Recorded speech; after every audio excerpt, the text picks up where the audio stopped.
Hey, this is Mark Moore, aka Tuxedo Mark, in various places on the internet. Just turned 12:21 p.m. according to a computer clock on Saturday, March 21st, 2015. And this is my reaction to Pretty Guardian Sailor Moon Crystal episode 18, Invasion, Sailor Venus. Okay, as usual, I read the manga chapter right before watching the episode, and it follows it like 90-something% accurate as usual.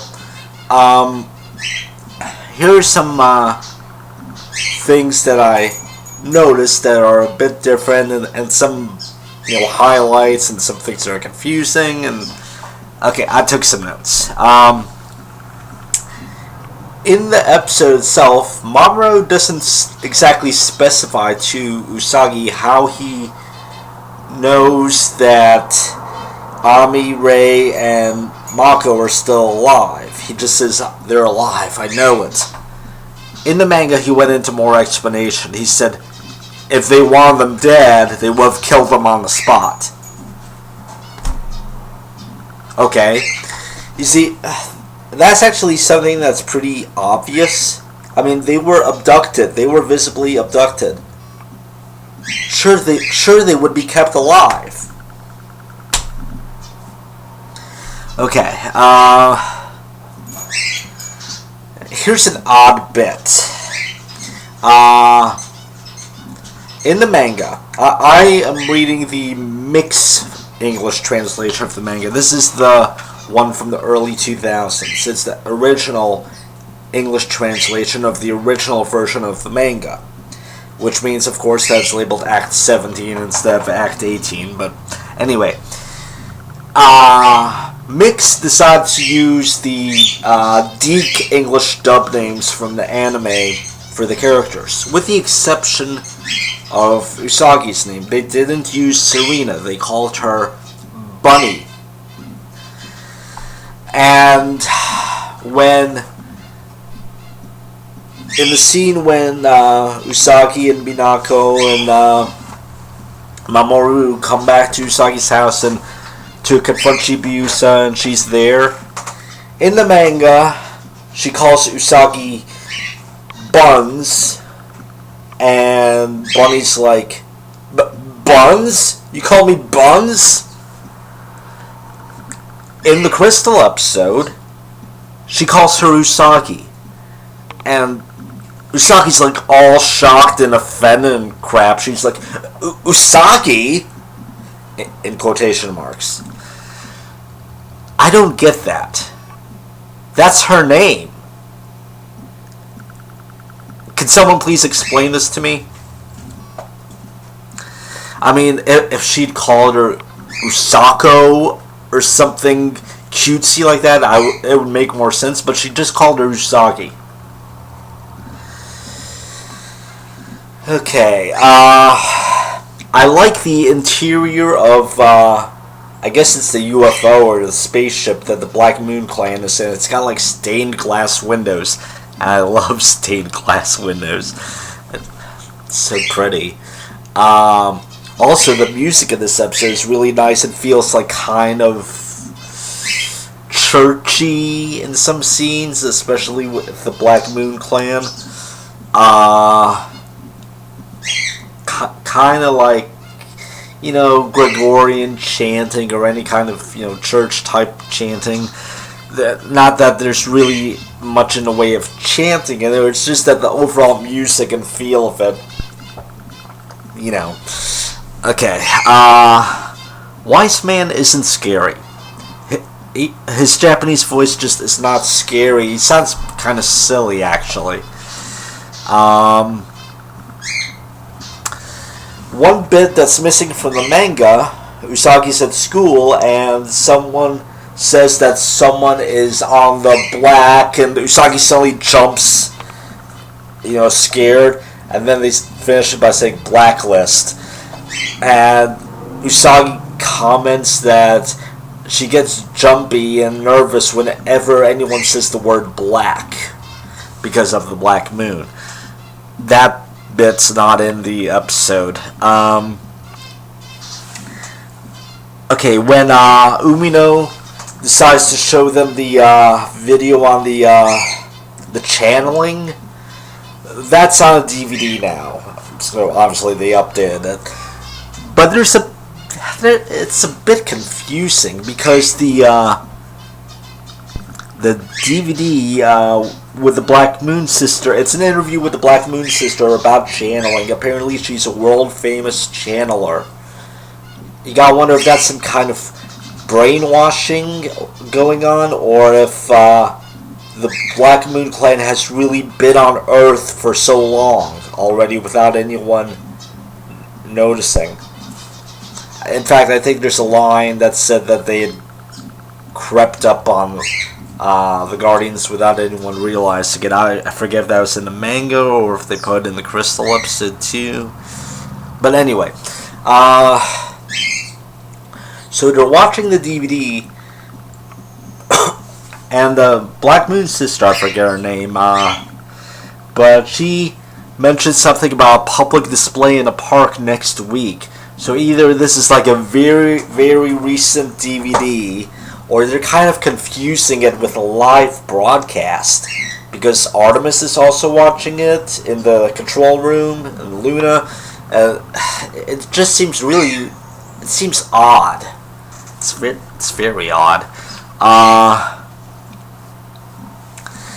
Time-sensitive DVD. Okay. Naru, of course, as in the manga, she senses that Usagi lives in a world that she can't be a part of. She doesn't know exactly what it is, but she wants to support Usagi however she can. She just has this feeling. So Mamoru still has the stones from the Shiteno. The Shiteno communicate with him. They do like this psychic thing, and they tell him that Usagi, the princess has to move toward becoming the queen, and the prince, has to move toward becoming the king. They don't really go into detail, but it's kind of like the beginning of the slow process of moving toward Crystal Tokyo, where, for those of you that already know, I think most of you already know,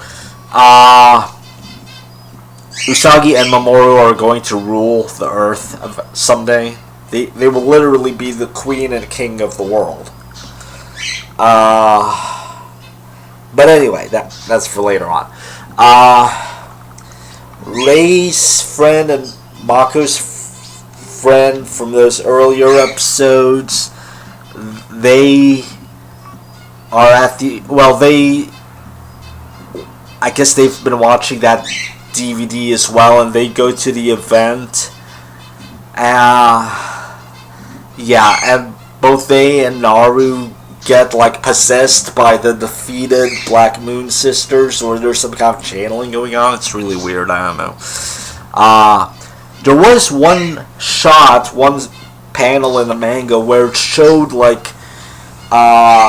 Mercury, Mars, and Jupiter, I guess screaming in agony. It's kind of weird, but it's not in the episode. Let's see. At the event, by the way, Chibi Usa sneaked into Usagi's room at night and stole her transformation brooch. So Usagi contacts Minako and says she'll be late to the event because she has to go and track that Chibi Usa and get her brooch back so she can transform. But anyway, this leads into this. Okay.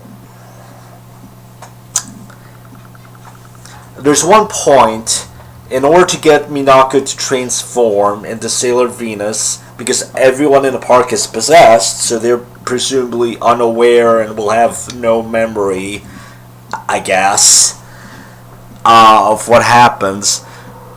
In order to clear the way for Minako to safely transform, Artemis knocks over the one singular broadcasting camera. Okay, right? To protect Minako's true identity. Right. Okay, What about all of the people? You can't tell me that every single person was put in a trance. And there might be people on the, on the outer layers of the park that, or passing by, that might witness this. And this is the age of smartphones and stuff like that. I mean, I'm surprised that the transformation sequences of all of the Senshi aren't already uploaded on the internet. But another thing, it comes back to the brooch. Usagi wears her transformation brooch on her school uniform. It's the same brooch that Sailor Moon wears. How does no one figure out who Sailor Moon and other Senshi are? Setting aside the fact that they look completely identical. Seriously, they don't even throw in one throwaway line that they magically appear to be different, or that magic prevents people from recognizing them, or whatever. There's not even a token explanation. This is worse than Clark Kent and Superman. Anyway, stupid secret. Anyway, we get a new attack from Venus, rolling heart vibration. It's pretty cool. Mamoru hears a voice speaking to him that he must power up, so Tuxedo Mask unleashes his very first attack. Tuxedo La Smoking Bomber. What kind of attack name is that? But anyway, it's cool. Difference from the manga. In the manga, Usagi just swiped the brooch away from Chibiusa and she transformed. Here, Mamoru has to talk Chibiusa into letting Usagi please have the brooch back. I don't know why they made it more pleasant in the episode, but I prefer the manga version where Usagi just freaking swipes it away from her. She's like, give it back. I like it when after Minako's been attacked and she's lying on the ground and Usagi shows up. Minako's like, wow, you're late. It's funny. Chibiusa is incredibly stupid. She goes into this detailed explanation about how the silver crystal from the past will work only in the past, and having the crystal from the past and the crystal from the future together would be dangerous. And I think one other thing that she mentioned. She mentions that she's been taught all of this, and yet, despite all of that, she thought if she had both crystals together, she could, save her mom. She is stupid. She goes into an explanation about everything that she learned, and she basically says that she systematically disregarded all of it. She's responsible for putting this entire thing in the present time into motion.